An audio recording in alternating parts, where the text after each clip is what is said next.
1 Timothy chapter 1 through 6. A good servant of Jesus Christ. Chapter 1. Timothy charged to oppose false teachers. The Lord's grace to Paul. The charge to Timothy renewed. 2. Instructions on worship. 3. Qualifications for overseers and deacons. Reasons for Paul's instructions. 4. A good servant of Jesus Christ. 5. Widows, elders, and slaves. 6. False teachers and the love of the money. Final charge to Timothy. Timothy, a young disciple discovered by Paul on his second missionary journey, enjoyed a unique relationship with the apostle, referred to by Paul as his beloved son. Timothy ministered side by side with Paul as a missionary and later received the challenging assignment of pastoring the church at Ephesus. Paul's first letter resembles a manual for building church leadership, but more generally, it is a rich mine of principles for anyone who wishes to have a spiritual impact in the lives of others.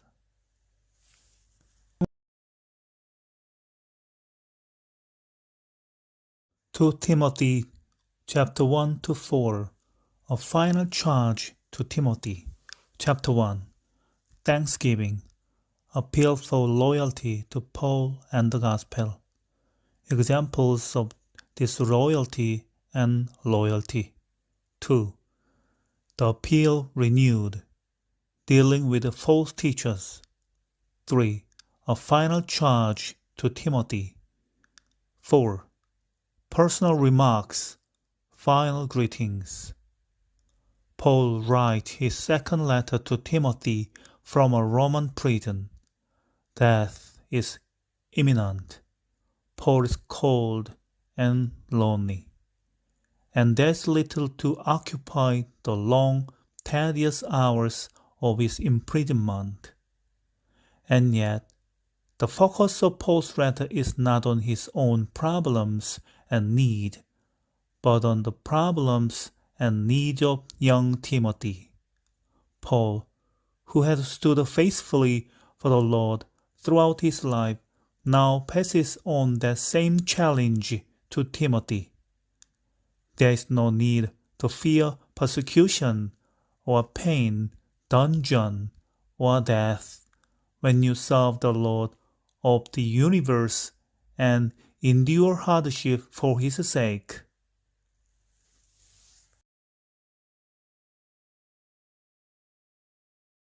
Titus chapter 1 through 3. Doing good for the sake of the gospel. Chapter 1. Appointing elders who love what is good, rebuking those who fail to do good. 2. Doing good for the sake of the gospel. 3. Saved in order to do good. Final remarks. Titus, a young minister, is left on the island of Crete by Paul to begin the challenging task of organizing new converts into local congregations. Paul's brief epistle is thus a practical guide for those involved in church administration and organization. Leaders must be chosen on the basis of proven character and conduct. False teachers must be quickly detected and removed. Church members of all ages must be encouraged to live lives worthy of the gospel they claim to believe.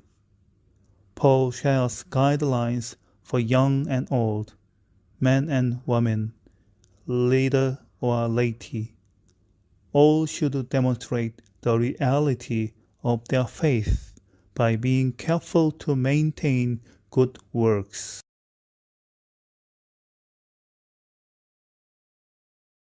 Philemon, from bondage to brotherhood. thanksgiving, and prayer. Paul's plea for Onesimus.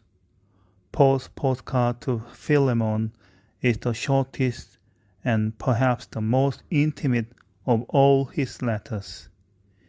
It is a masterpiece of diplomacy and tact in dealing with a festering social sore in the Roman Empire, human slavery. Onesimus, a slave of Philemon, had stolen from his master and had run away to Rome. There he came in contact with Paul, who was under house arrest, and with the claims of Jesus Christ. After his conversion, Onesimus faced yet another confrontation, this time with his estranged master Philemon. Paul sent him back with this letter in hand, urging Philemon to extend forgiveness. Onesimus had left as a bond servant. Now he was returning as a brother in the Lord.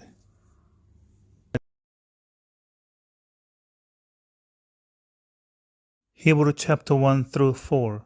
Christ, better than the angels, Moses, and Joshua.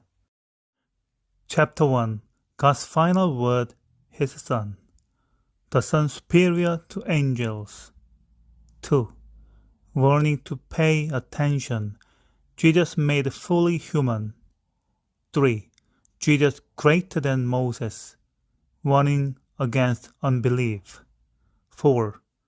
On Sabbath rest for the people of God. Jesus, the great high priest. God spoke in times past through the prophets, but He has reserved the greatest declaration of His glory for His Son. The Son of God is greater than any prophet. He is even the greater than the angels, through whom Moses' law was communicated. In order to bring salvation, He willingly became a little lower than the angels. And by His suffering and death, He made it possible to lift mankind above the angels into the family of God. Because of His perfect humanity, Jesus is uniquely qualified to serve as high priest for sinful mankind.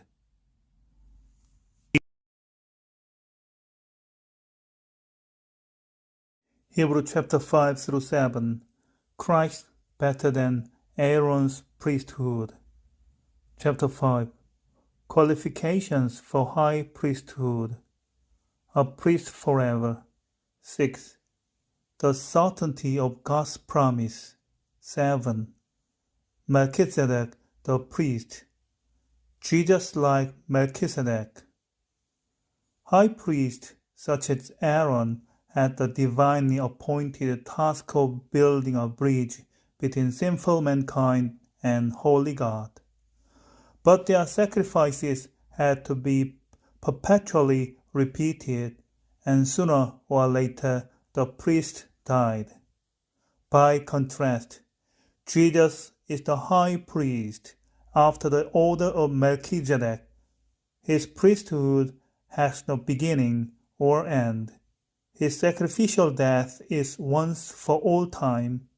Truly Christ is the better priest.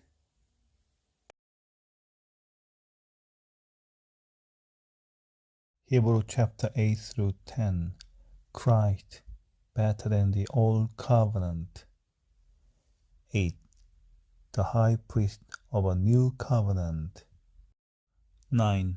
Worship in the earthly tabernacle. The blood of Christ. 10. Christ's sacrifice once for all. A call to persevere in faith. The writer concludes his argument for the superiority of Christ by pointing out that the heart of the human problem is the problem of the human heart. The institution of Judaism and the Old Covenant was ineffective and inadequate because it was unable to deal permanently with sin. But God's new method of dealing with mankind, the new covenant written in Christ's own blood, which he shed on the cross, makes full provision for the forgiveness of sins.